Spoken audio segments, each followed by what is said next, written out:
Hello and welcome to Innovation Makes You Sexy podcast, the only podcast that takes a look under the covers of corporate innovation, its do's, its don'ts, and the secrets to its success. The Innovation Makes You Sexy podcast is brought to you by Duco Innovation Ecosystem Design, and I am your host, Lirone Glikman from The Human Factor, and today I'm very happy to have Dan Seewald with us. Hi Dan, how are you? I'm great. Thanks for having me, Lirone. Thank you so much. So, Dan, you're the founder and Chief Inspiration Officer of Deliberate Innovation and the former head of Pfizer Worldwide Innovation Group and a gifted keynote speaker. We actually met in Israel when you were giving an amazing speech at a corporate innovation conference. Road trip. That's true. Guilty as charged. Yeah, it was awesome to be in Israel, a place which is thought of as a startup nation, to be able to talk about innovation. So great to be with you and to talk more about what's happening in the corporate innovation world. Exactly. And I'm really excited because what I saw on stage, it was so interesting. And I remember turning to you back then and saying, Dan, I really want to have you on this show and kind of share more about your amazing global experience that us and Startup Nation and, of course, people globally can learn from.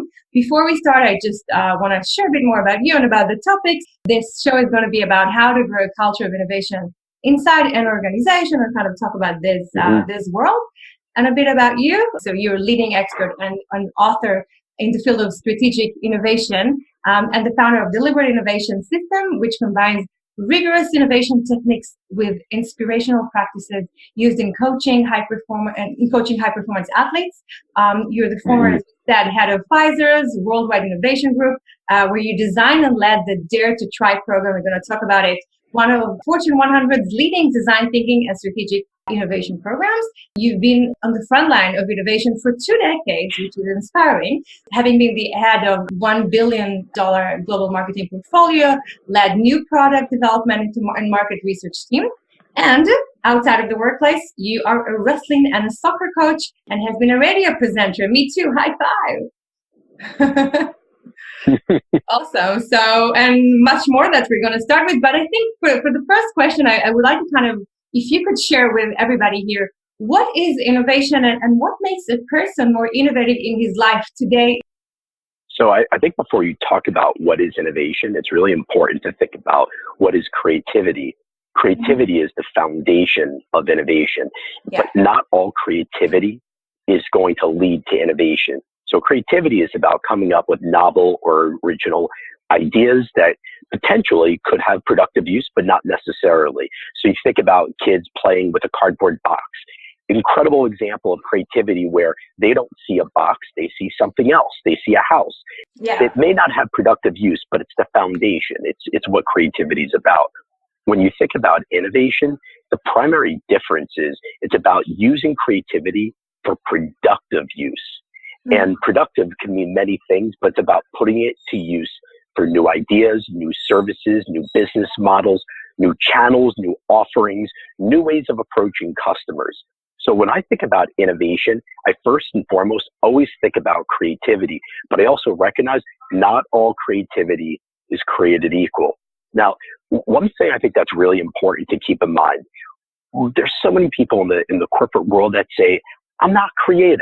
Yeah. I'm not an innovator. And I say that's a load of poop.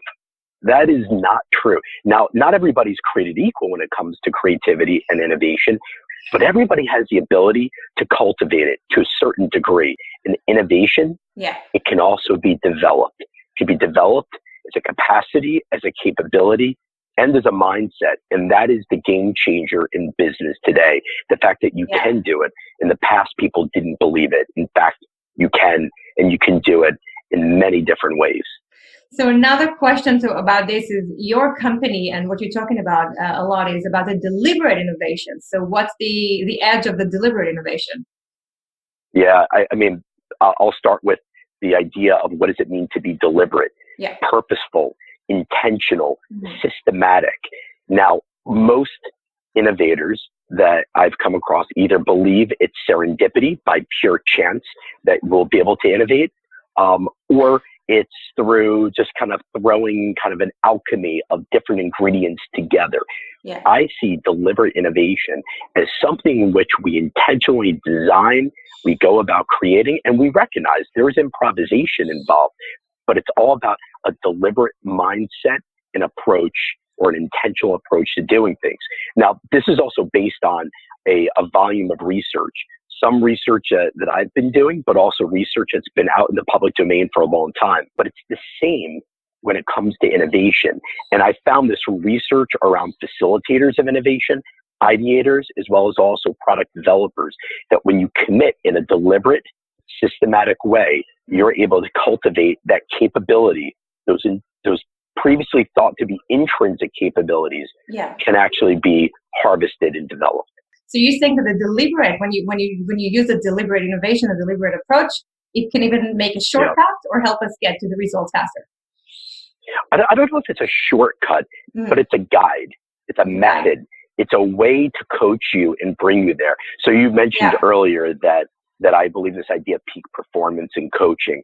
The difference between top athletes, the difference is when you have a great coach and guide, when you have a pathway that shows you how to get from A to B, that is if you call it a shortcut, it's a shortcut, but it's a deliberate path. And I work often with facilitators, ideators, product teams, various teams who are trying to figure out what is the shortcut. And I show them the path and also guide them along the way, because without that guide, you are going to spin and you're not going to get there fast. And there is a need to get there faster than we were before.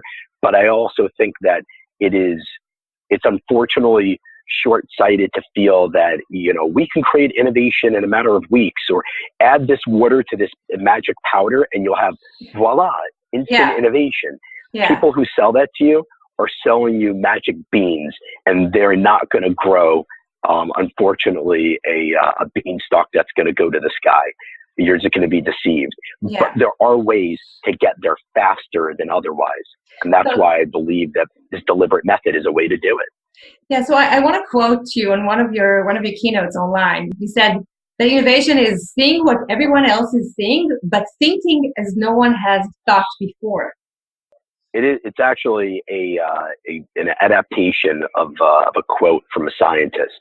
And this idea about seeing what everyone else is seeing is the idea that everybody in the world today can access through your internet browser, or from data sources that are publicly available, or even buying syndicated data.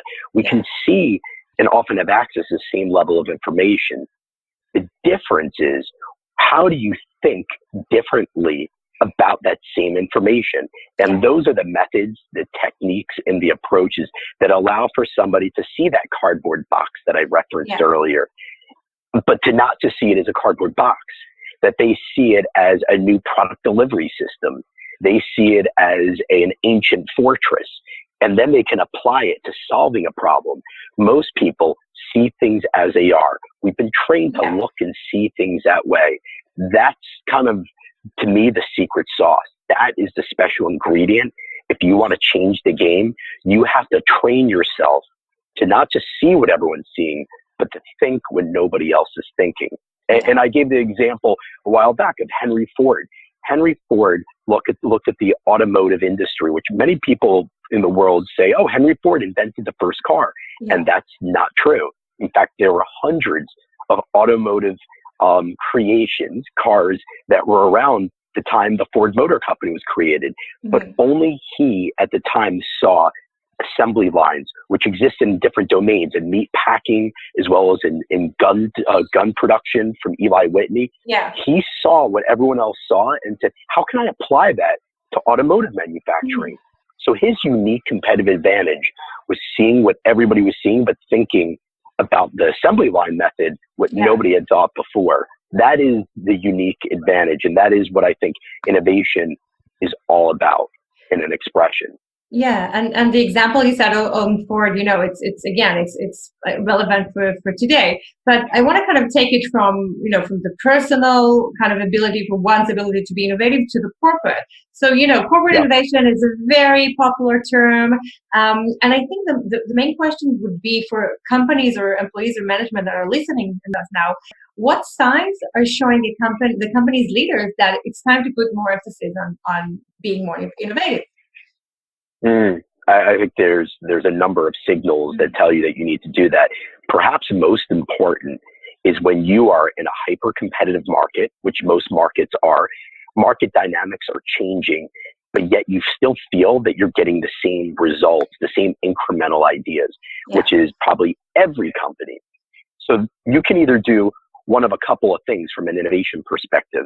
You can outsource it and send it to other people to do for you. And that could be bring in startup companies or consultancies, but that's short-lived. That's sort of getting a fish to eat for just today. But if you want to learn how to eat for a lifetime, as the old saying goes, you have to learn how to fish. So if you're the CEO, you're the CFO, and you're worried about continued cash flows and an upward trajectory, then you need to think about, how do I get either a segment of my population, of my employees, or everybody to different and varying extents to know how to fish?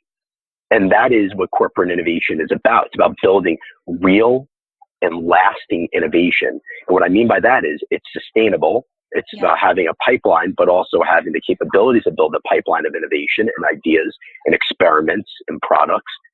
But it's also about real meaning they're not just, hey, we came up with a great idea and it doesn't work.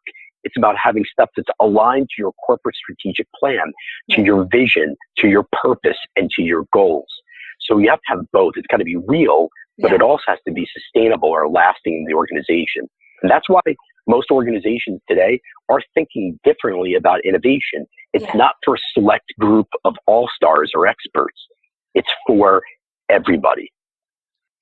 And you know, it's interesting. I think I may have told you that when we met one-on-one, but I was working with a big sports company in the US. I will not mention their name here. And they actually developed a certain innovative product in sports into the market. However, when I was working with their PR and marketing, they said that, you know, they haven't actually dealt with innovation reporters or innovation related, you know, they haven't like seen themselves innovative for as long as they, you know, exist for more than 100 years.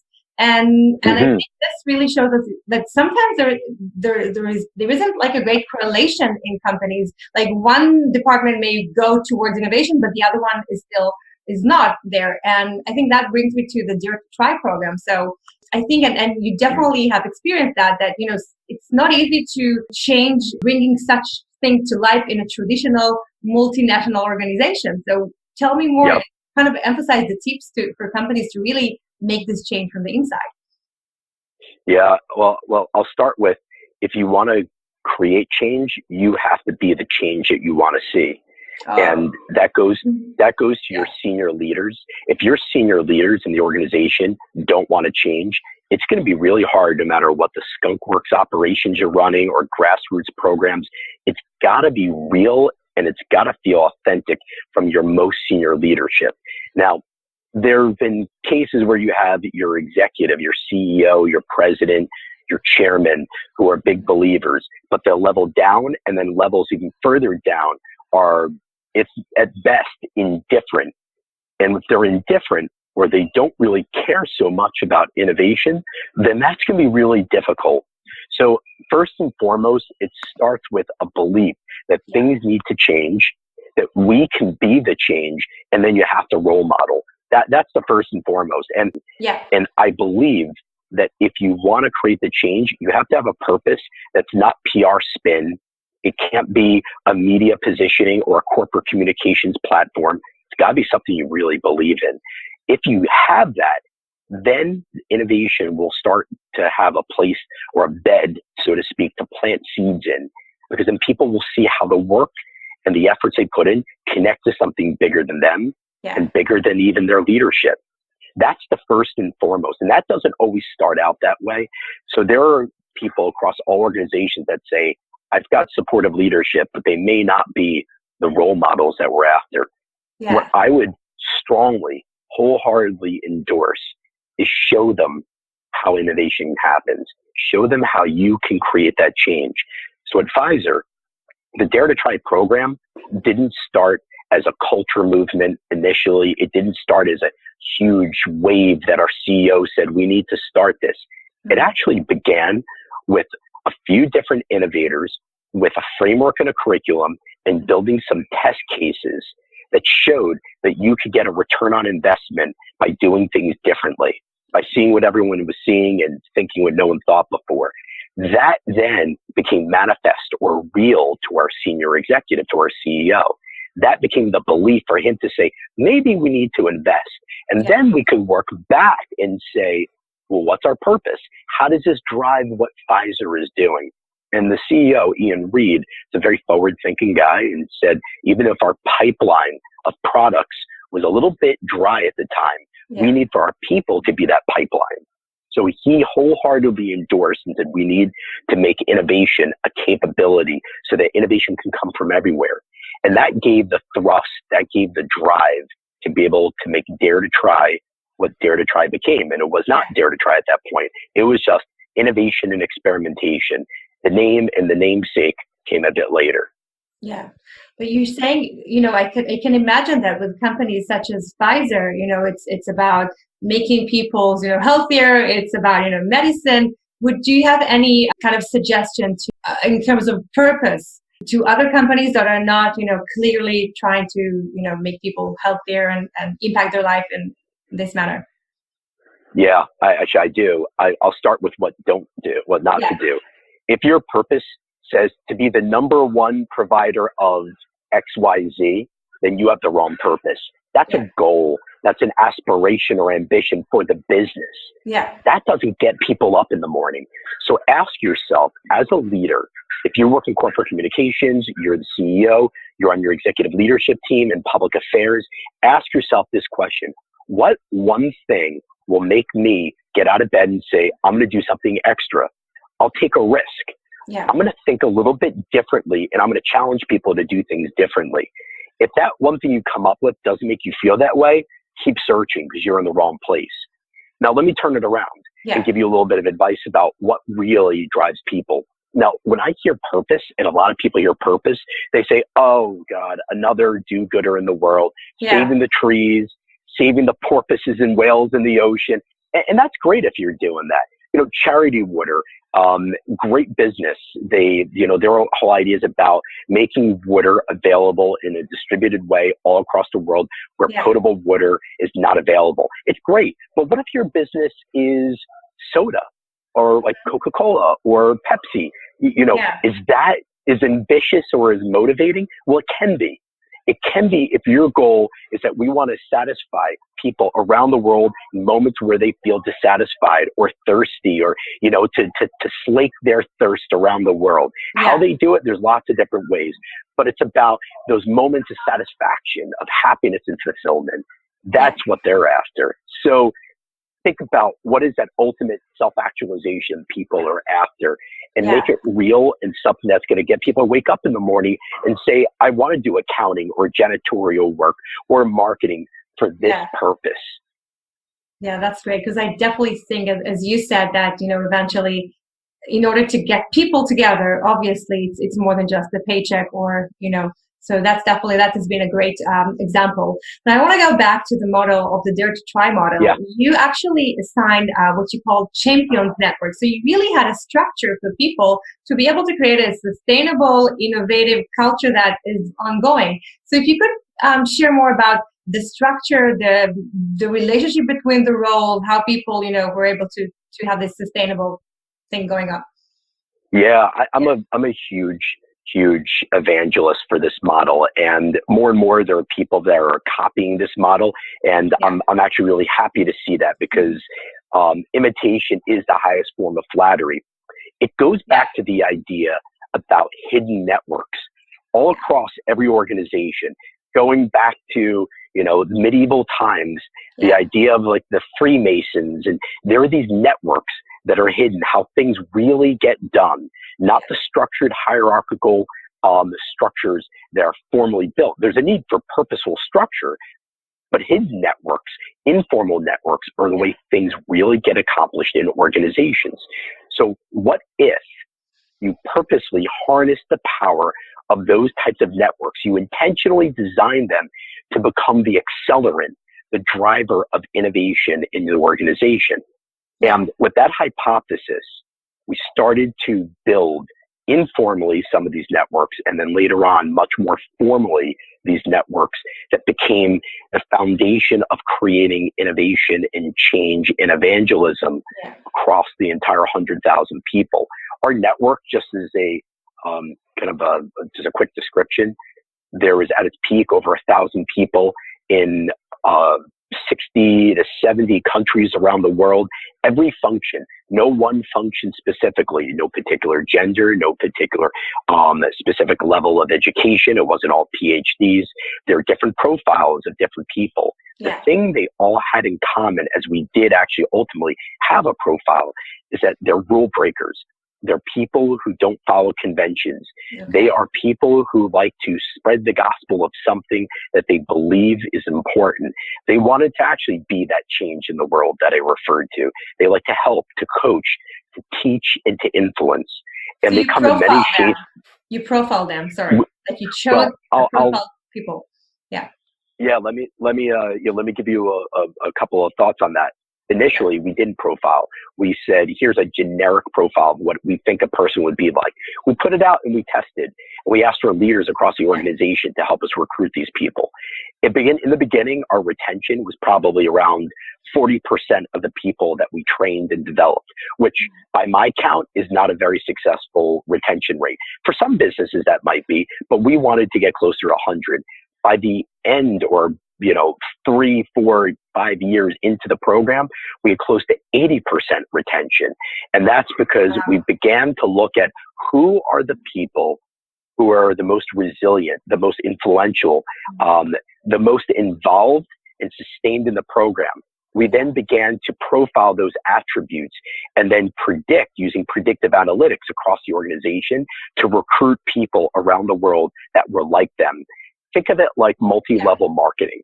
If you think about multi-level marketing, selling Tupperware, Amway, which are businesses in the US, which were all about recruiting people to sell your product, we wanted to find the champions who were most resilient that we wanted to model on. And then we used them as a way to be able to help us recruit and predict.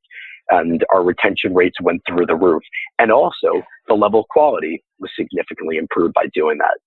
So what did you do with these people, with the Champions Network, and who was the second layer in this scheme of the Dare to Try? Yeah, so what a champion does, they wear multiple hats. They're training, they're facilitating, they're ideators. They might be an ideator in a workshop, so you need someone who's a wild card, somebody that will get involved. They're coaching and helping teams with their projects. So after a workshop, ideas and experiments are run, people put up their hands and say, what do I do? And these folks would actually help shepherd and coach. So they played multiple roles. And those folks, they really were very big on staying involved and throughout the entire innovation journey process. Yeah. So that was kind of what their kind of role was. And it was part of their job. It was 10% or more in some cases of their day job, and they were incentivized on it. It's in their performance plan. But the truth be told, the most successful people were not motivated by the extrinsic rewards like variable pay or compensation or a gift card. They were motivated by being recognized and being part of something bigger than themselves. And they were being recognized all across the organization. And it may sound obvious, but those people, if you gave them a $50 gift card, would be offended because it's not about the money. It's a nice gesture, but that's not what it's about. Yeah. And I love it. There's one last thing I'll say about this is when you think about what does it take to create change in a 100,000 person organization? You need something like 1 to 3% of your people to be out there actively doing this. But what I haven't mentioned is you also need sponsorship, which is not the same thing as a champion. That means there are leaders out there who are talking about the program, who are endorsing it, who are role modeling the behavior, and they're creating permission for those champions to do what they need to do. Not everybody's going to do it, but you need to find and get to a critical mass of people who do. So you said that not all creativity created equally, but then again, I love what you said about permission. If you can share more about the relationship and the change and what you saw happening with actual people, behaviors. I would say the biggest change that I saw in people is the desire to become more entrepreneurial. In fact, we had one guy who, it becomes infectious. This one gentleman, he was a champion. He'd been involved in multiple projects, and then he started looking around the organization, saying, "Where are there problems that I can solve?" He found a really big one within Pfizer. And when he found that problem, he came to his boss and he said to him, "Hey, Gordon, I really want to work on this." And he said, "Listen, if you can get your day job done, I fully support you and I will give you cover and I will help connect you to people in the organization."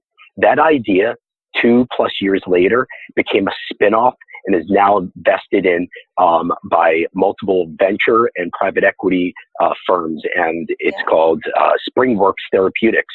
And it became a complete spin out that is now growing. And it was by virtue of the work of this guy and also connecting to a couple senior leaders that helped champion it.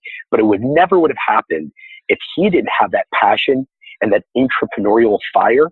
But it also wouldn't have happened if his boss did not say, "Hey, look, get your job done. I'll give you cover. Go and travel. Go and talk to people. I'm going to help you. But you do your job to help me. I'll do my job to help you." And that is actually not common enough. It's a bit more rare than you would expect in organizations because people are worried, and perhaps they're worried about the wrong things. Will I still have the right resources? Will people be motivated? Let me tell you, if you're a manager or a senior leader and you basically tamp down or you crush that person's entrepreneurial fervor, you're going to lose them. They're going to go somewhere else. They're going to go to the next Uber or Facebook. They're going to go to another pharmaceutical or biotech that supports this. So you have to be able to infuse that energy and encourage it. Yeah. And in terms of, if there is an organization that the management is not so supportive and, the person does have the inside fire and comes and, always ask and try to do, what would you recommend, if there's not much of support from the highest management? Well, I think that's actually more common than not, unfortunately. Yeah. And many of the companies that I'm working with now, I would say that is the number one concern, is that my senior leaders are not on board. They're not sure they see a return on investment. Training everybody to be innovative is going to be expensive and time consuming. It'll distract them from doing their day job. So what I say is that, in fact, it's got a very high ROI, but you have to start with getting senior leaders. They got to get their hands dirty themselves. So they have to see the possibility. I say you need to do 3 things. Number 1 is that you have to identify the advocates in your organization, build a coalition. There's a famous movie, 12 Angry Men, which goes back, 50, 60 years. And it's all about how do you build an alliance or a coalition of the willing. Identify those people, do kind of an evaluation of your stakeholders, the people who believe in it, the people who are neutral or ambivalent, and the people who are the naysayers. When you know who they are, you've done a climate assessment. You know where the strengths and the weaknesses are. It allows you to profile and allows you to get that advocacy early on. That's number 1. Number 2, create an experience for them. Show them how it works so they experience it themselves. So, you can tell me a story, and I'll remember forever. Tell me some facts, I'll remember for the moment. Create an experience and a story for them. Yeah. The last thing is show me the money. Give me an example. Show me how you've done it inside the organization. So if you want to really make it happen, you need a test case. Some people call them use cases in technology. I call it a test case because you can actually run experiments and show how it's shifting behavior, how it's driving the business strategically or financially. Yeah. And when people see that and they see that you are kind of bending the curve, that is hard to argue with. So now it becomes a question of how do you do more of it and how do you make it sustainable? If you can do those 3 things, you're going to be able to enlist the support of your senior leaders. There's many other things from a strategic standpoint that can make the change, but I would start with those 3. Those are the 3 broad ways that we generally go about it. So, good things come to an end, and I feel we could go on for hours. So, thank you so much, Dan. Thanks for listening to us here at Innovation Makes You Sexy. Dan Seewald, thank you again for sharing your smarts with us about the exciting world of corporate innovation. It's been a sheer pleasure. So, this podcast was brought to you by Duco Innovation Ecosystem Design, and I am your host, Lirone Glikman from The Human Factor.